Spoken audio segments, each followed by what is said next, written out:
Welcome to Grandma Has ADHD, the podcast exploring the surprising, challenging, and often overlooked world of ADHD in seniors. I'm your host, Jami Shapiro, the founder of Silver Linings Transitions and an ADHD specialist. Professionally, as a senior move manager for more than 10 years, I've worked intimately with seniors challenged with decluttering and downsizing. Personally, I am the child of two ADHD parents, and I have ADHD. ADHD isn't something that goes away with age. Grandma Has ADHD is here to educate and entertain seniors and those who love them with stories of hope, resilience, and strategies, because it's never too late to understand yourself better and find your tribe. Let's get started with today's episode. So I am really excited to have Dr. Ken Druck with me on the Grandma Has ADHD podcast today. Before we get started on our interview, I just want to give a quick introduction into who Ken Druck or Dr. Ken Druck is. He is an international authority on healing after loss, aging, and family psychology. He is the recipient of the prestigious Distinguished Contribution to Psychology Award for his groundbreaking work on grief literacy. Ken has inspired and guided clients, communities, readers, and audiences for over 45 years.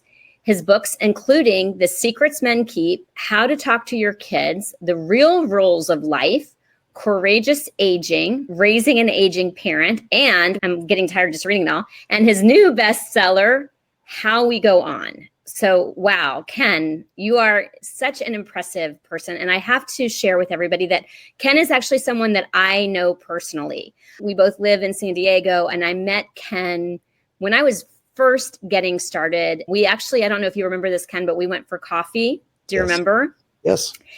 And we had one of those instant connections where we just went on and on. And one of the things that I remember was sharing with you how the name Silver Linings Transitions, which is the name of my company, came to be. And I don't even think I've shared that on the podcast, but this episode is on resilience. And so I want to share like a little bit about our conversation and why I thought to invite you. But I also want to tell you, Ken, that I was just nominated to be one of the faces of San Diego, where they interview people who are in San Diego, what we love about it. And I was asked to nominate the person that I admire the most, and I picked you. Thank you. First of all, Ken's not a grandma, and I like to tell people this is not just for women. This is the intersection of seniors with ADHD. And I know, Ken, that you probably don't think of yourself as a senior when we think of seniors, but you are over the age of 65.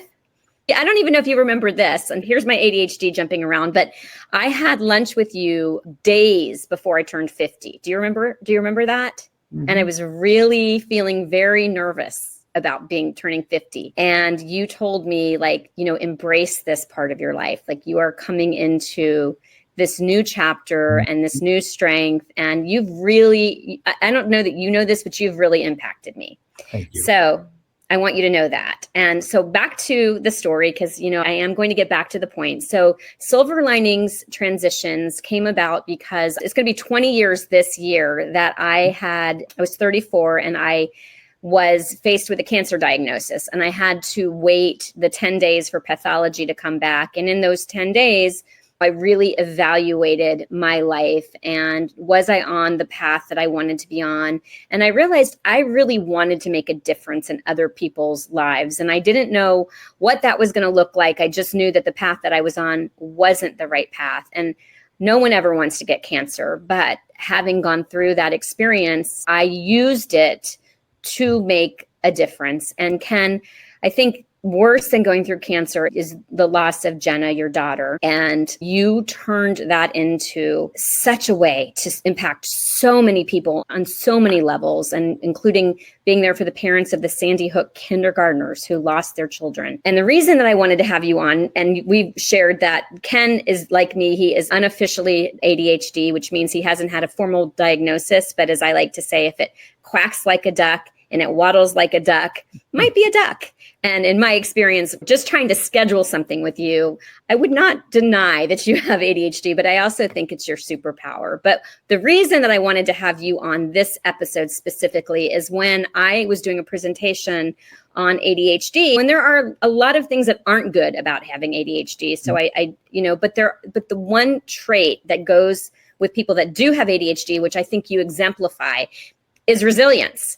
And so the audience that we have are a bunch of seniors, and this was the case with my mom, who are discovering their own ADHD. And my mom was like, how might my life had been different had I known all along that I had ADHD. And I will tell you that the last visit that we had together, it was a very different visit than any visit we had ever had, because I was able to identify with my mom and look through a different lens. And so I know I've gone on and on and on, but Ken, now I'm going to hand over the show to you, because you really are one of the most inspirational people that I know. And that is so genuine. Like, I can remember these conversations that we've had. So thank Jami, you for being here. I am so proud to be your friend, and what you have done, what you have built, what you've created, what you've given to our community and to so many people individually in it makes my heart sing. So I'm delighted to be with you here today. And I want to start on a note of taking out the D in ADHD. What we have and what so many people watching have, whether you've been diagnosed with it or whatever blessings or whatever challenges it's presented in your life, it's not a disorder. The fact that you are just wired a certain way, the fact that you're distractible, the fact that, what was that movie where the character, the dog, would go, squirrel? Oh, yeah. Squirrel. We've talked about squirrel. Yeah. So, the fact that you are distracted by things, you're so curious and so open and so impressionable in some ways, and your heart is pulled so easily or so naturally, and your attention is so easily drawn to what's happening with other people and their hearts on the deepest level, heart and soul, or something that doesn't look right or feel right or isn't right. It's what we get to, because we're wired that way, and it's not a disorder unless it becomes a disorder. So we're ADH, we're distractible in a good way, and we're challenged to kind of say, all right, that's my wiring, that's what I'm predisposed to. My parents tried to get me to, all right, let's wire it over here. And the schools I went to insisted that I be wired this way. I sat in a classroom. I dedicated my doctoral thesis to my guidance counselor, who in 8th grade, with my mother sitting there with me, said, don't worry, Mrs. Druck, he can always be a janitor or something. Wow. So we have lived in a world that doesn't really understand, that interpreted everything as a disorder. It wasn't learning differences that we were diagnosed with. It was when we understood so much less about neuropsychology and neuropsychiatry. It was a learning disability. So the challenge that we all face, whether we're raising kids who are distractible and whose attention is divided, and it may be very severely or it may be mildly or whatever, is to help us understand how to use these sensitivities, this distractibility, these tendencies that we're wired, the way we're wired neurologically, our nervous system, our brain, our endocrine system, whatever, our emotional system, what we're drawn to, but how to kind of regulate, re-regulate, and not be pulled by every distraction or diversion or impulse, is to how to get organized inside and to understand ourselves well. And if you said, Ken, reduce your new book on resilience to one sentence, I would say, let's catch ourselves with our foot on our throat, issuing impatience, criticism, condemnation, judgment, mean-spirited, whatever. And let's catch ourselves here and move that hand down to our heart. Let's turn self-criticism into self-compassion, kindness, patience, clarity and understanding, acceptance, encouragement, all those things that help us re-regulate our nervous system and our brain, and to be able to use these things as strengths and gifts rather than have them as constant challenges that make it difficult for us to live in the world. Or as I talk to my 4-year-old grandson, I say, sometimes it's hard being a person, isn't it? He said, yeah, it's hard being a person. And this is the one grandson that has probably inherited, as my daughter did, some of my distractibility. I don't know if you know this, but it is highly heritable. I discovered my own ADHD, and when my oldest child, Will, was diagnosed as a junior in high school, looked at the psychiatrist and I said, I'm answering more yeses for me than for them. Do I have it? And he looks at me and goes, oh, yeah. Like, I had no idea. And so I've, been spending years learning about ADHD, and I never saw it in my own mother until, and here I am working with seniors. I've worked with seniors for 10 years, 8 of them knowing that I had ADHD, knowing what ADHD was, didn't recognize it. And then it was like, it is heritable. And first of all, your grandsons, I know you have twin grandsons, are so lucky to have you as a grandfather. Like, wow, I just have to say that. I can't even imagine. If you're the friend that you are and the person that you are, like, I was the closest in the world to my grandmother. Like, she was probably my best friend. So I really believe a lot of who I am was because of my grandmother. Can I show you quickly what they got me for Father's Day? Absolutely. They got me something. It's right over here. Hold on one second. Run and grab it. I'm going to put it on pause while Ken, actually, I'm not going to. I'm just going to talk. But I'm hoping that those of you who are listening to the podcast or watching the podcast can understand why it was so great for me to have Ken on today. Okay, let's see, Ken. So my grandsons show up. They're 4 years old. That's a great age. This is the first thing. Uh-huh. Okay, golf clubs I see, and a soccer shirt. Soccer shirt and number 1, but stickers. Stickers is their art. And then the other one, and there was a chocolate bar in there too. And the other grandson with his shark made me a box with hearts and trophies, but the best puppy, hearts and stuff inside, hearts inside. And nice. Anyway, so am I blessed? Yes. Have I, COVID has been an amazing reason why a lot of us had to become, our grandmas and grandpas had to become nannies. Oh, so did you get to take that on? So for several years, the first couple of years of their lives, we were there. We were there day and night, helping out, nannying, and learning, really getting reacquainted with the boys on the most basic levels. So I am blessed. And I have them. I get to see them all the time. My daughter was very tempted she found a beautiful house far away, but said, you know what? When it all comes down to it, it's important to stay within proximity of family. And that's great, because we're not doing that anymore. And, I'm guilty of that. I moved from Florida to California and brought my children with me. And I know that that's made my mom really sad. So, but that's a tangent that I don't. I moved from New York to California, and a lot of people have. Yeah. So I want to bring us back to the ADHD conversation. But I want to talk about 2 different things. One is, ADHD and how it's shown up in your life, and some of the hacks and things, the tricks that you had to know. And what age were you when you suspected that you had ADHD? Because a lot of us, especially those of us who are adults, we got through life not knowing that there was a name for why we were the way that we were. As you talked about your middle school teacher saying that you'd be a great janitor. So give me a little bit about your ADHD story. Amazing. Go ahead. Yeah.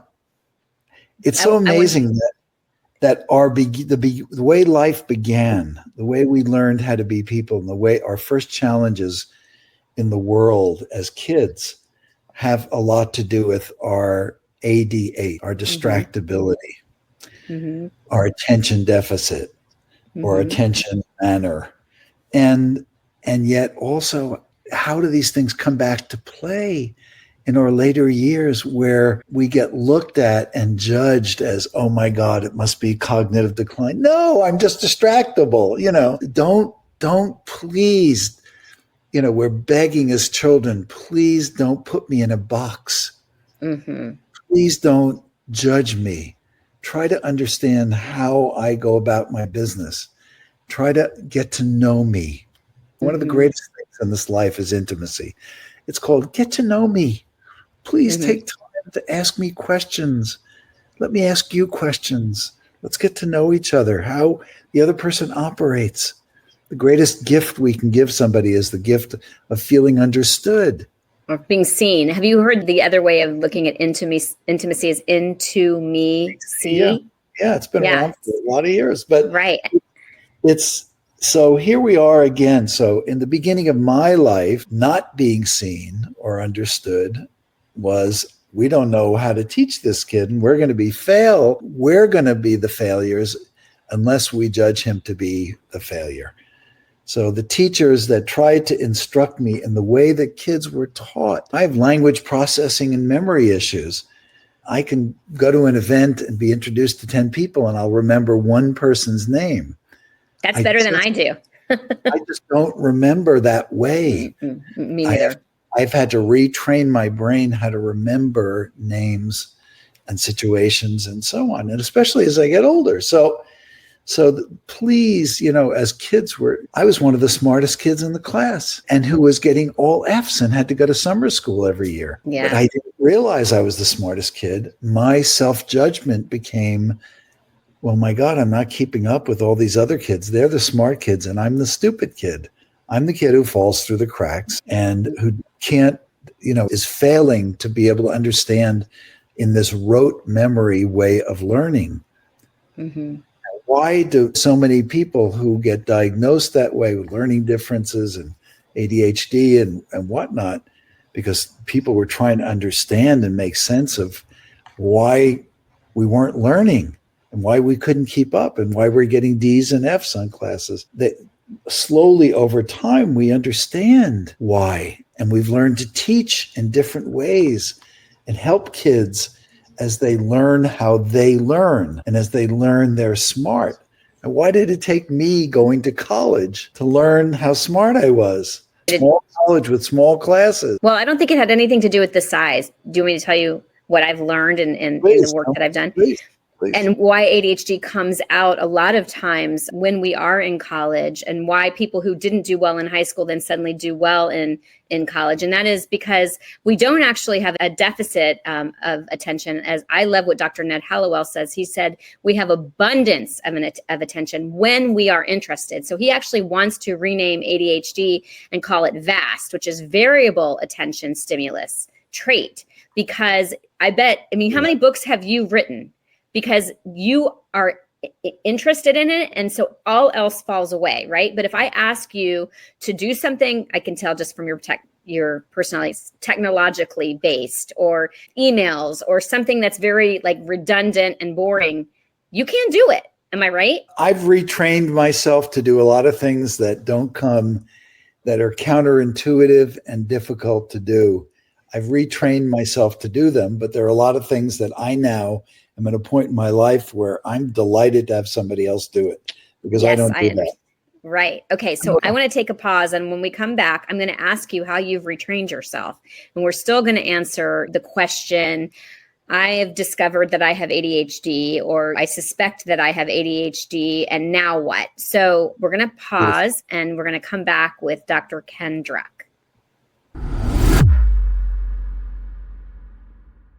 If you are listening to this podcast, there's a good chance you or a loved one is feeling overwhelmed by the challenges of ADHD or disorganization. Since those of us with ADHD tend to struggle with where to begin big projects like moving or home organizing, the Silver Linings Transitions team can guide you through the process, breaking tasks down into manageable steps or handling every detail. There's a reason our team carries magic wands when we work with our clients. We can pack and move your entire home, and you won't have to miss a day of work or touch a single box. We also provide home organizing and storage sortouts with an understanding of ADHD. If you have a home to sell, we can provide you free or discounted services when we refer you to one of our realtor partners through our realtor referral program. Visit our website at www.silverliningstransitions.com or call us at 760-522-1624 to learn more about how we can help you make your move or home organizational project magical. All right, we're back. So we left with the hacks. Like, what have you used to figure out how to do those things that you're not lit up by? And then we're going to talk a little more about resilience and what to do when you know. Yeah. I think so many of us don't even know we do it, but we live with our foot on our throat. Why is it so hard for you? Why are you taking so long? Why didn't you remember that? How come you can't do this like other people? We live with that self-condemnation and self-criticism, especially if we were ADH, if we were distracted, if we were wired that certain way. We live with that self-criticism and condemnation. And the way to begin to change it is to catch ourselves up here. Did I just say that to myself? Do I talk that way to myself? Have I been saying things like that to myself all these years? Oh my God. Being on a diet of this, what do you suspect somebody's self-esteem is? What do you suspect their trust of themselves? What do you suspect being on a diet of self-condemnation and pressure? And if we can catch ourselves doing it and say, you know what, there's probably another way for me to respond to what's happening right now. If my hand were on my heart and I was being led by kindness and compassion and understanding and support and encouragement and humility and directness, what would I say to myself in this moment? It's almost like we want our parents to speak to us this from here. We want love and support and encouragement, but we internalize these messages. And if we catch ourselves here and move down to here, we learn how to practice. It's a daily practice. It's like, how do I say, of course I feel that way. How could I not feel that way? Or why am I being so hard on myself? Now I understand how I'm wired now. Why would I beat myself up for that? Why would I put myself in a courtroom with only a prosecuting attorney treating me as a suspect, producing evidence, and there's no judge or jury or defense attorney in the court, just a condemning prosecutor? Why would I live my life as a suspect and produce prosecuting information? Why wouldn't I, to move forward, to deal with any change or challenge or loss or thing that I don't understand or know, why wouldn't I start with my own self-compassion, with kindness, and with openness? And that's, for me, the simplest practice to change from self-condemnation and pressure and guilt and shame and all that yucky stuff that keeps us stuck, that keeps us small, to something that opens us to healing and change and awareness and kindness. And the kindness we learn to show ourselves, guess who we also show it to? If we learn how to be we learn how to be compassionate and understanding and patient with other people. Learn how to be honest and direct with ourselves. Who do you think beneficiaries are of that honesty and directness in a tone that's kind and supportive? Sure. So family members. I brought up Alan P. Brown. He was the ADD crusher. And he has also been a guest on the podcast. And he said that he actually gave that voice in his head a New Jersey accent. And I love that. And then Michael Singer is another author that I love. And I love what he said. He said, if that voice in your head was a roommate, would you want to live with that person? And if you wouldn't even be friends with that inner voice in your head, why is that okay? So I agree. I mean, I think that positive affirmations and positive self-talk are so significant. And you're right, it does. It trickles out into the world. And something that you talked about earlier in the podcast, and I didn't want to interrupt you, is when we were talking, and I don't remember what you said, but I don't know if you're aware that people with ADHD tend to have a very strong sense of justice, of what is right. And you do know this. And not everyone knows. I mean, like I said, there's so many great traits, resilience, social, wanting things to be fair. Like we really struggle when things aren't fair or right. Okay. So that your hack. I devoted the rest of my life this year to educating people about this coming election. Is that why? Or am I just self-righteous? I'm looking to avoid politics in this. We're not going to talk about politics, but we're going to talk I'm about sure we're aligned in the way that we view politics, but I'm not going to. Values that we have. We're not going to talk about politics. Okay. We're going to talk about living the values. If we have a high sense of justice and what's right, do we become indifferent to using our voice, or do we show up in the world in a way that's respectful of other people if they have different opinions, but that passionately share our voice, our sense of what social justice is, of what honesty is, of what honest sharing is compared to misinformation and other things. But anyhow, so do you want to go on a tangent with that? So I want to discuss politics, but maybe generationally, because what I've noticed is my generation, your generation, we can have discourse and we can not agree and continue to engage and continue to, love each other or respect each other, but maybe agree that we're going to disagree. And what I'm finding with my children is if you don't share my opinion, then you're out. And there is definitely that cancel culture, and it's coming into relationships. And in fact, I wish my brother was on this call because he's a millennial, but it's like, if we don't like what you have to say, we're just going to put a boundary up and there's not going to be a relationship. Yeah. There's a judgment. We put you in a box.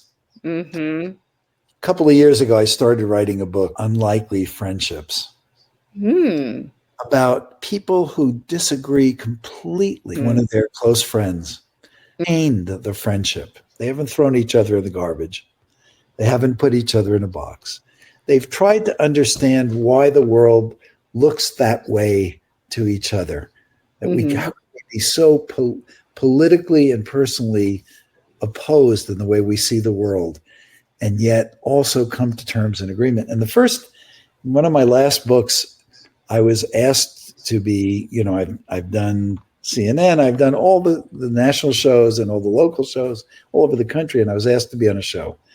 And I thought, oh my God, this person started one of the main organizations of a political group that I am completely opposed to. I am going to be roadkill. I'm being set up. These guys are going to use my book and just start to. And the first conversation we started, he said, I don't know what I would, if I'd be able to bear the pain of having lost a daughter like you. Mm-hmm. And we started talking about our kids and what we both wanted for the kids. And it was our kids, and it was the same thing. Mm-hmm. Our love of our children was the same thing. Yeah. And we found common ground. That's the key. We found common ground on which we could have those conversations. If you don't find common ground with somebody, if you're not willing to look for it, you will be unapproachable. You will not be able to listen to each other. The other person will become the enemy and the opposition. And it's when we find that common ground and then can have an intelligent conversation about how we both believe the best can be achieved in the way that we see it, then we learn from each other and we live with those differences. And one side wins an election and one side doesn't. But at least we've attained a level of civility. We're not disassembling our democracy. We're not disassembling our family. We're not disassembling our community or our schools or all the institutions that we depend on to keep our democracy healthy and vibrant. So you did use a key word there. I don't know if you caught it, but you said willingness. And that is something that I find is missing a lot these days. So bringing it back, which is, always, like I said, our conversations, we, go. So I would say if I had to look up the word resilience in a dictionary, exemplify resilience for sure. And as I shared at the beginning of the podcast, for some seniors who are recognizing the ADHDs and the what ifs, this is going to be like, whoa, and a sadness. And some are like, it all makes sense. So taking your book, which is such a perfect tie-in to this topic, how we go on, and resilience. So you shared with the foot in the throat and how we have to move those feelings down and push them to our heart.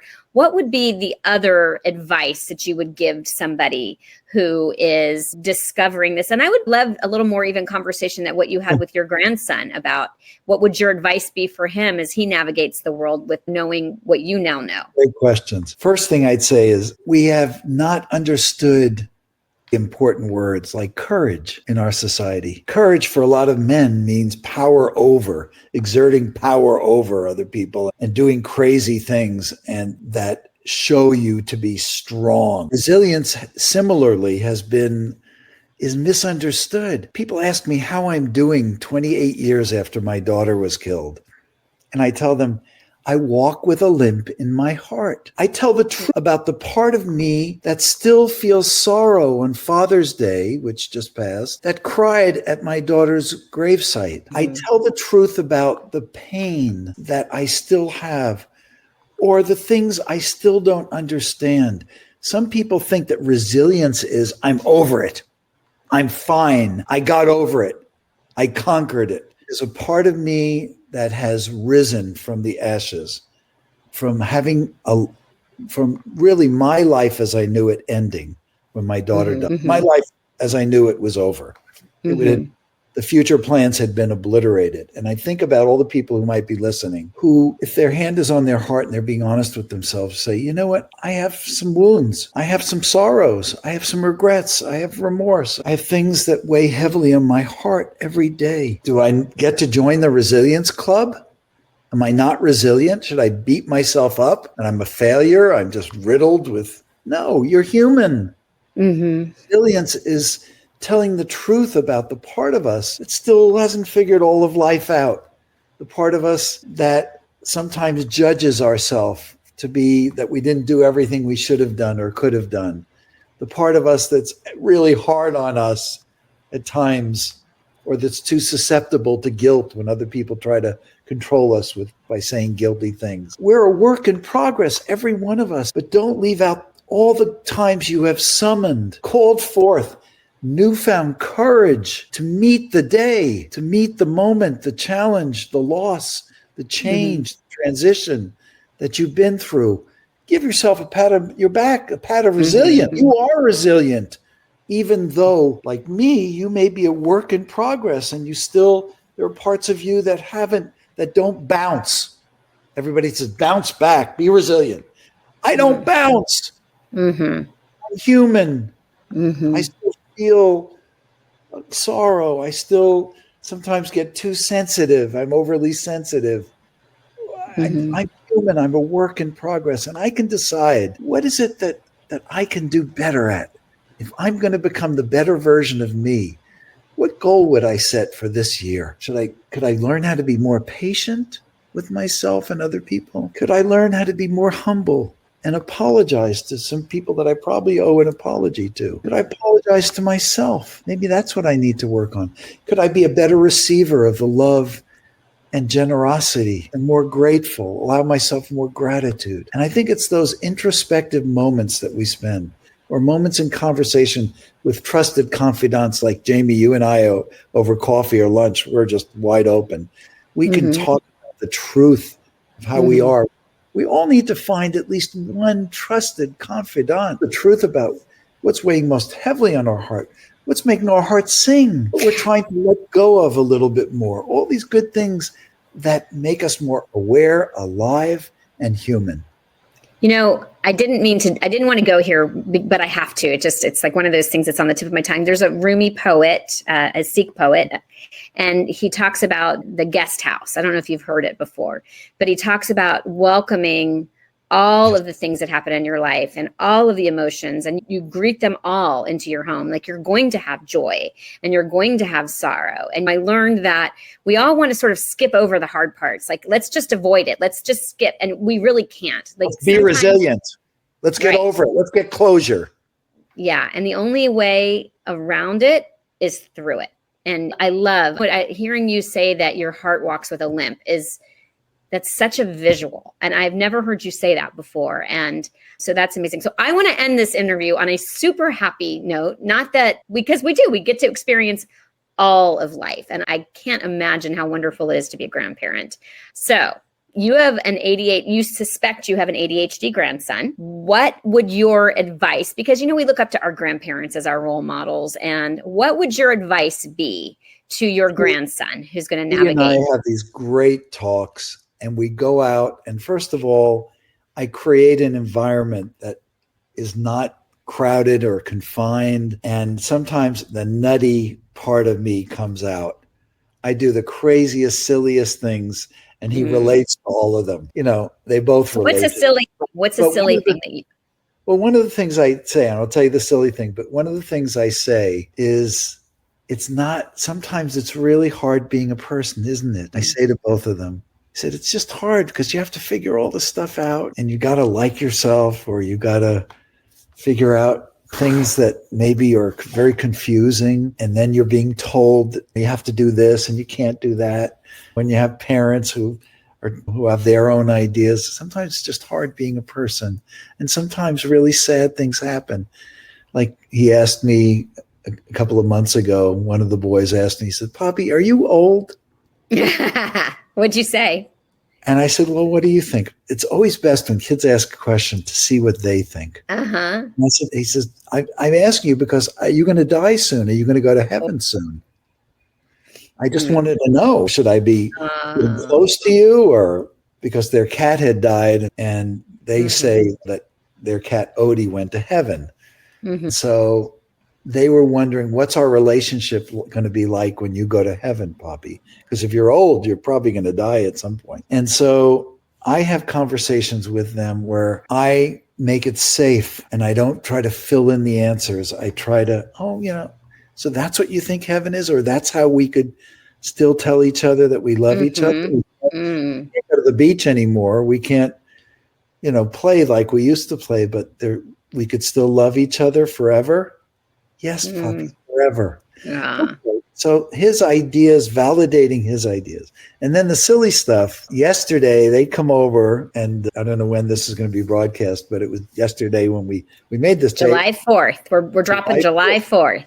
A couple of weeks ago, it was Father's Day. So my daughter and her husband and the two boys came over. And as they were leaving, the boys do work. I have them do work projects at my house, especially the blower, blowing the leaves away, cleaning the yard, helping with gardening and stuff.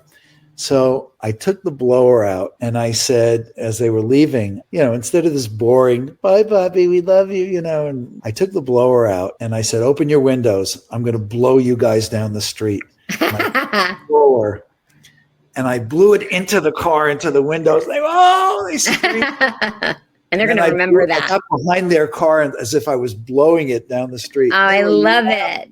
Hysterically. So I want especially the one boy to know it's okay to be silly. It's okay. He's so creative and he's brilliant. Yeah. And part of that brilliance, I try to validate the part of his creativity, his brilliance, his irreverence, that he can learn how to channel in a way and has permission to figure out how to channel in this world, because that's how his brilliance is going to become a gift to his family, his own life, to his twin brother, and to the world. Wow. Ken, this was as good, if not better, than I could have expected it to be. I think this is my longest one so far. Loved having you. How I like to end the podcast is that we're putting this content out to make the rest of your life the best of your life. And this is great. So thank you so much. I wish everybody tuning in and you to keep open to the possibility of that you're going to be experiencing some of the best moments, hours, weeks, months, and years of your life. And so, that's my hope and prayer. Thank you. I also just remembered that I'm going to put it in the show notes, how people can get in touch with you. You have many books out by Dr. Ken Druck. If you are listening, it's Druck. His latest book, How We Go On. I personally read Courageous Aging and loved it. It really gave me a lot of confidence in what aging looks like. And anyway, thank you, my brilliant, creative, wonderful, kind, inspiring friend. Thank you, Jami. Thank you for having me on this wonderful new venture of yours. I'm honored. Thank you. The opinions expressed on Grandma Has ADHD podcast are those of our guests and hosts and are intended for informational and entertainment purposes only. This podcast does not provide medical advice, diagnosis, or treatment. The content discussed in this episode is not a substitute for professional medical advice, diagnosis, or treatment. Always seek the advice of your physician, mental health professional, or other qualified health provider with any questions you may have regarding a medical condition or mental health concern. Never disregard professional medical advice or delay in seeking it because of something you have heard on this podcast. If you think you may have a medical emergency, call your doctor or emergency services immediately. The host, guests, and producers of Grandma Has ADHD do not assume any liability for the content of this podcast. Listen at your own discretion.